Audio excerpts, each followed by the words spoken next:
Olá pessoal, tudo bem com vocês? Professor Rafael Isidoro resolvendo aí mais uma questãozinha do ITA. Como vocês devem ter observado no enunciado, nós temos aí uma titulação redox.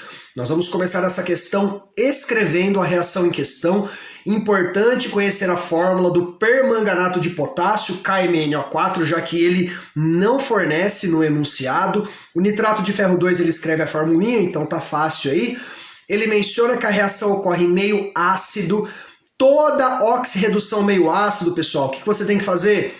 H+, ou H3 ou mais nos reagentes e água nos produtos. Agora, é importante a gente conhecer o que aqui? Solubilidade, pessoal. Olha só, quando você tem um metal alcalino, que nesse caso é o potássio, quando você tem o íon nitrato, saiba que essas espécies químicas são altamente solúveis e elas não sofrem nenhuma alteração aqui no processo redox. Então é muito mais fácil a gente escrever essa reação apenas na forma iônica. Ou seja, eu tenho aí o ferro 2+, e o íon permanganato reagindo em meio ácido. Aí tá a questão. Agora, o que é que eu tenho como produto aqui?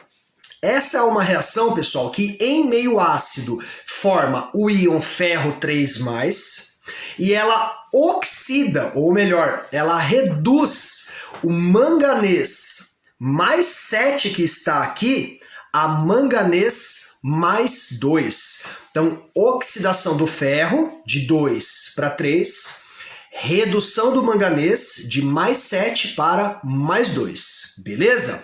Bom, vamos acertar aqui os coeficientes estequiométricos. Notem que o ferro, pessoal, como ele vai de 2 para 3, ele perde um elétron. Enquanto que o manganês, se ele vai de mais 7 para mais 2, ele ganha 5 elétrons.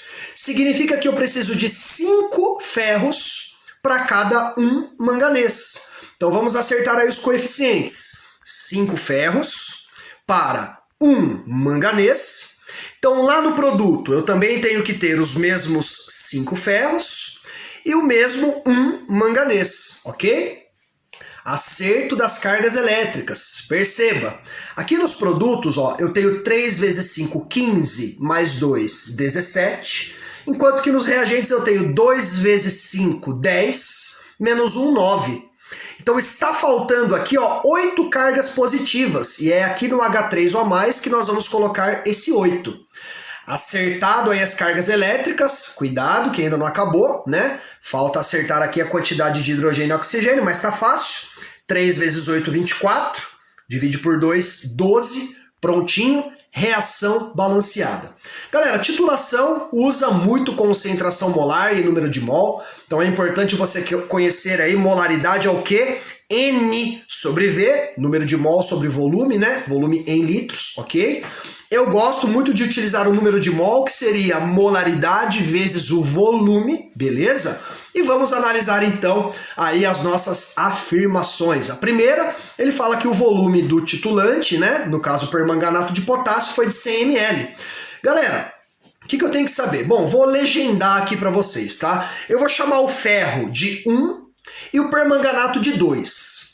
Comparando a proporção aqui, notem que a quantidade que eu tenho de ferro é 5 vezes maior do que a quantidade de permanganato. Significa que o número de mol 1 aí, ó, N1, é igual a 5 vezes N2, beleza? E sabendo que o número de mol é igual a molaridade vezes o volume, eu posso escrever então que M1V1 é igual a 5 vezes M2V2, né? Nossa querida matemática aí, fazendo jus à elegância. Como eu quero o volume 2, que é o volume do permanganato de potássio aqui, eu vou isolar o meu V2, então eu vou ter M1V1 dividido por 5M2, vou substituir os valores que ele me deu no enunciado, ok? Isso aí já tá tudo bonitinho lá. Fazendo a continha, você vai descobrir que o volume 2 é aproximadamente 90,47 ml, primeira afirmativa falsa. 2. Menor coeficiente estequiométrico do ferro 2+, é 7. Falso também, galera. A gente já balanceou e a gente viu que aqui deu 5, tá bom? Então errada a número 2. No ponto final, o volume total da solução é 120 ml. O ponto final lá, o ponto de equivalência, tá, pessoal? Então, também vai ser falso. Por quê? Porque eu coloquei 50 ml do nitrato de ferro 2, certo? Da solução, e adicionei aí o titulante em 90,47 ml. Somando os dois, vai dar 140,47. Então tá longe aí do 120, errado também.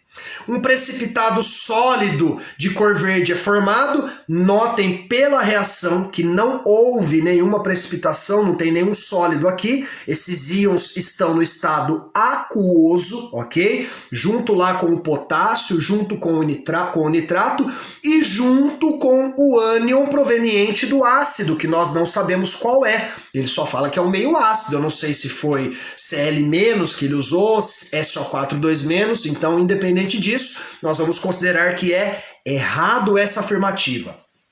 Número total de elétrons envolvido na reação redox. Galera, cuidado, hein? Você nunca considera o que oxidou e o que reduziu, porque a quantidade de elétrons só é transferida de um para o outro, então ela é a mesma. Então, ou você escolhe aquele que oxidou, ou você escolhe aquele que reduziu. Eu vou trabalhar, pessoal, com o ferro. É mais fácil nesse caso. Por quê? Porque o ferro foi de 2 para 3. Então, cada íon ferro perde um elétron. Significa que o número de mol de elétrons é igual ao número de mol de ferro. Como que eu calculo o número de mol? Molaridade vezes volume. Aqui é mol por litro e o volume está em ml. Mas eu não vou precisar converter, porque ele está me dando aqui, ó, milimol. Então, quando eu corto lá mol, quando eu corto lá litro com litro, sobra mili e sobra mol. Então já fica milimol, não é? Então eu vou simplesmente escrever lá que o número de mol é 0,38 vezes 50. Vou fazer a continha e vou ver que essa é mais uma afirmação falsa, porque não dá 22, vai dar aí 19.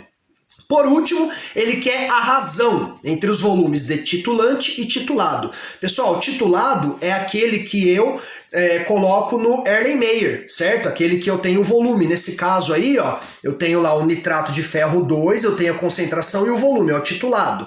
O titulante é aquele que eu vou adicionando lentamente até chegar no ponto de equivalência, que nessa reação é o permanganato de potássio. Então, titulante, titulado. Então a razão será V2 sobre V1, tá bom? Cuidado aí, beleza? Então 90,47 dividido por 50 não vai chegar no 2,1. A alternativa correta, letra A. Nenhuma afirmação é correta. Espero que você tenha entendido. Bons estudos e até a próxima.